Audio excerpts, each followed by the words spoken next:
আসসালামু আলাইকুম। তো এখানে যে সিঁড়িটা আপনারা দেখতে পাচ্ছেন সেন্টারিং করা হয়েছে। তো এই সিঁড়িটা আপনারা কিভাবে শাটারিং করবেন খুব সহজভাবে।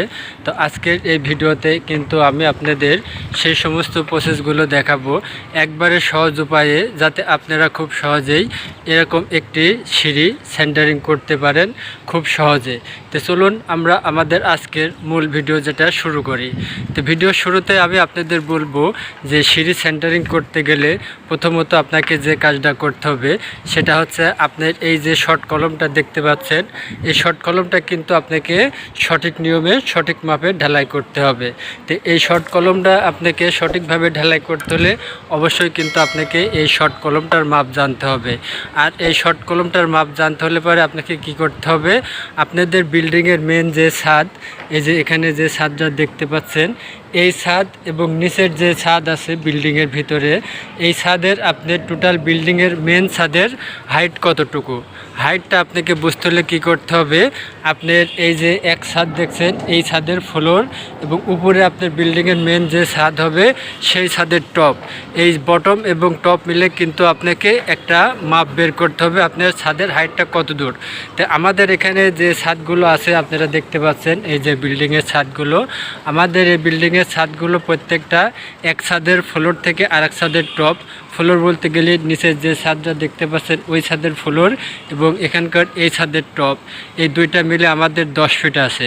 তো সেই 10 ফিটে হিসাব করে কিন্তু আমরা এখানে সিঁড়ির যে শর্ট কলমটা দেখতে পাচ্ছেন, এই শর্ট কলম, এই শর্ট কলমটা ঢালাই করা হয়েছে। তো এই শর্ট কলমটা আমরা ঢালাই করছি আমাদের নিচের যে ফ্লোর থেকে দেখতে পাচ্ছেন ওখান থেকে আমাদের এই পর্যন্ত আছে 4.5 ফিট, এই পর্যন্ত 4.5 ফিট আছে। এবং এই কলম থেকে আরেকটা কলম দেখতে পাচ্ছেন যেটা, এই দুইটা কিন্তু আপনাকে সেম মাপ রাখতে হবে।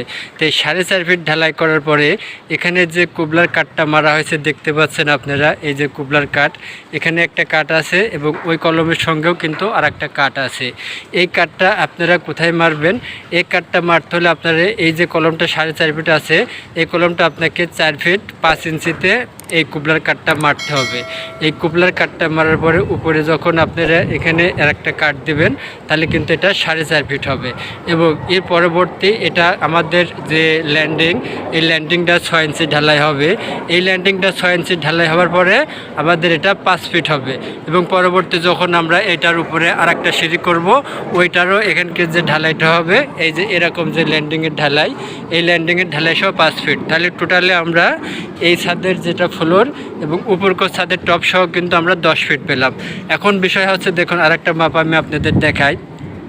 এখানে যে আমাদের ঢালাইটা হবে ল্যান্ডিংয়ের 6 ইঞ্চি ঢালাই, এই ঢালাই 6 ইঞ্চি সহ নিচের যে সিঁড়িটা আছে দেখতে পাচ্ছেন ল্যান্ডিং, ওই ল্যান্ডিংয়ের টপ এবং এই ল্যান্ডিংয়ের টপ আমরা কিন্তু যদি মাপি তাহলে কিন্তু আমাদের 10 ফিট হবে। এখন আসুন আমাদের সিঁড়ি সেন্টারিং করার যে নিয়মটা সেটা আমি আপনাদের দেখাবো। তো এখানে দেখুন এই দুইটা কাঠ কিন্তু ছোট, এই যে দেখতে পাচ্ছেন এই দুইটা কাঠ কিন্তু আপনাকে বাদ রেখে সিঁড়ি সেন্টারিং করতে হবে। প্রথমত আপনাকে করতে হবে কোনটা, এই যে এই কাঠটা দেখতে পাচ্ছেন এটা কিন্তু আমাদের ডাইরেক্ট কাঠ, এই যে এই কাঠটা, এই কাঠটা কিন্তু মেন কাঠ সিঁড়ির, আর এটাকে আমরা লাইন কাঠ বলে থাকি, অনেকেই অনেক রকম ভাষায় বলে থাকি। এই কাঠটা হচ্ছে আমাদের লাইন কাঠ এবং এই কাঠের সঙ্গে থেকে কিন্তু আমাদের এই যে ওয়েট স্ল্যাবটা আছে দেখতে পাচ্ছেন, এই ওয়েট স্ল্যাবের শাটারিংটা কিন্তু আমাদের এই কাঠ থেকেই হয়। এই যে এখানে দেখুন আমাদের যেটা ওয়েট স্ল্যাবের কাঠের সাথে লাগানো আছে এটা কিন্তু আমাদের মেন কাঠ।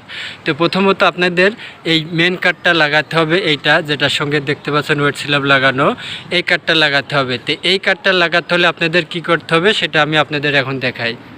তো আমাদের এখানে সিঁড়ির যে ধাপগুলো আছে দেখতে পাচ্ছেন এগুলো সম্পূর্ণ 10 ইঞ্চি এবং যেটা এই যে রাইসের যেটা হাইট সেটা কিন্তু আছে আমাদের 5 ইঞ্চি এবং পাশে আছে আমাদের 10 ইঞ্চি। আর আমাদের যেটা ওয়েট স্ল্যাব, যেটাকে ওয়েট স্ল্যাব বলা হয়, এই যে এই ওয়েট স্ল্যাব, এই ওয়েট স্ল্যাবটা ঢালাই আছে 6 ইঞ্চি। এখন আপনাদের যেটা করতে হবে, এই যে ওয়েট স্ল্যাবের যেটা শাটারিং, এই শাটারিংটা করতে গেলে আপনারা এই যে লাইন কাটটা আছে ওই লাইন কাটটা কীভাবে নেবেন। তো এখানে আমি আপনাদের দেখাই, যেটা আমাদের এখানে যেটা সিঁড়ির, এটা হচ্ছে আমাদের প্রথম ধাপ। তো সেই ধাপটা কিন্তু আপনাকে হিসাব করতে হবে। হিসাব করার পরে আপনাদের এই চকিটা কয় ফিট হবে সেটা কিন্তু অবশ্যই ড্রয়িংয়ে থাকবে। এই চৌকিটা আপনাকে আগে মাপ দিতে হবে। যদি আপনার চৌকিটা 4 ফিট হয়, তাহলে এখানে যে ঢালার যে আউটটা আপনারা দেখতে পাচ্ছেন, এই যে এই আউট থেকে কিন্তু আপনাকে 4 ফিট এখানে আসতে হবে। এই পর্যন্ত 4 ফিট হবে। তো এই 4 ফিটের থেকে আপনাকে 12 ইঞ্চি বাদ দিতে হবে। এখান থেকে আপনাকে 12 ইঞ্চি বাদ দিতে হবে। 12 ইঞ্চি বাদ দেওয়ার পরে আমাদের উপরে যেটা লাইন কাট আছে দেখতে পাচ্ছেন, এই যে লাইন কাটটা, ওই লাইন কাটটা আপনাকে এখানে যেটা 12 ইঞ্চি বাদ রাখবেন, এই 12 ইঞ্চি বাদ রেখে কিন্তু আপনাকে ওই লাইন কাটটা মারতে হবে। আর এটা 12 ইঞ্চি কেন মারতে হবে সেটা আমি আপনাদের বলি। সেটা হচ্ছে, এই যে আমাদের যেটা ওয়েট স্ল্যাব এটা 6 ইঞ্চি, সেই ক্ষেত্রে কিন্তু এটা 6 ইঞ্চি সঠিক রাখার জন্য এখান থেকে আমাদের 12 ইঞ্চি বাদ রাখতে হবে। আর যদি আমাদের এই ওয়েট স্ল্যাবটা 5 ইঞ্চি ঢালাই হতো, তাহলে কিন্তু আমরা এখান থেকে 10 ইঞ্চি বাদ রাখতাম। আর তাই আমাদের যেহেতু এটা হচ্ছে 6 ইঞ্চি ঢালাই, তাই আমরা এখান থেকে এই পর্যন্ত 12 ইঞ্চি বাদ রাখছি। আর এই 12 ইঞ্চি বাদ রাখার পরে আমরা এই ওয়েট স্ল্যাবটা এখানে শাটারিং করছি। তো এটা হচ্ছে শাটারিংয়ের প্রসেসটা গেল। এভাবে যদি আপনারা শাটারিং করেন তাহলে কিন্তু সহজভাবে করতে পারবেন। আর এই ধাপের মাপগুলো আপনারা কিভাবে নেবেন, এই ধাপের মাপগুলো নিতে হলে পারে আপনাদের প্রথমে যে নিচের যে ধাপটা আমি আপনাদের দেখালাম, এই যে নিচের যেটা ধাপ, এই ধাপটা আপনাকে আগে অ্যাকুরেট করে মারতে হবে। দেখতে পাচ্ছেন এই ধাপটা আপনাকে অ্যাকুরেট করে মারতে হবে। আপনার ল্যান্ডিংয়ের যেটা মাপ, যত দূর আপনাদের এই ল্যান্ডিংটা হবে, এখন 3 ফিট হোক 4 ফিট হোক যেটাই হোক, সেই ল্যান্ডিংয়ের মাপটা কিন্তু আপনাকে সঠিক রাখতে হবে। রাখার পরে এই উপরে যে ধাপটা আপনারা দিবেন, সেই ধাপটা কিন্তু আপনাকে আগে দিতে হবে।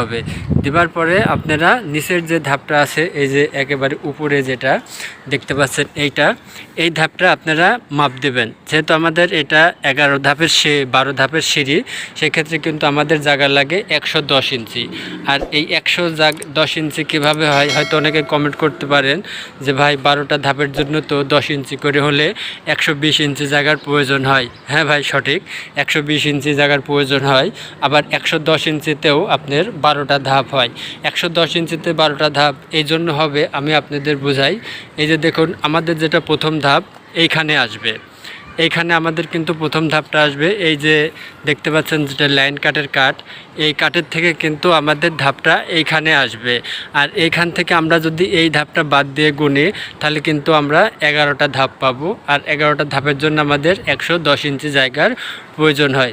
সেম জিনিসটা আমি আপনাদের বোঝাই। এই যে দেখতে পাচ্ছেন এখানে যেটা ছাদের সঙ্গে যে ধাপটা এখানে আছে দেখতে পাচ্ছেন, এটাও কিন্তু একটা সিঁড়ির ধাপের মধ্যে পড়ে। এই যে ছাদের যে ছাদ, এই প্রথম ধাপটাও কিন্তু আপনার এটা ধাপ, এটা কিন্তু আমরা ছাদের সঙ্গে দিছি, এটা কিন্তু ধাপ। তো অনেকেই কিন্তু এটা বোঝে না বোঝার কারণে ওনারা বলে যে 12টা ধাপের জন্য 120 ইঞ্চি জায়গা লাগবে। হ্যাঁ সঠিক, তবে আপনার এই ধাপটা সহ কিন্তু 120 ইঞ্চি জায়গার প্রয়োজন হয়। আর এই ধাপটা তো আমরা এখন নেব না।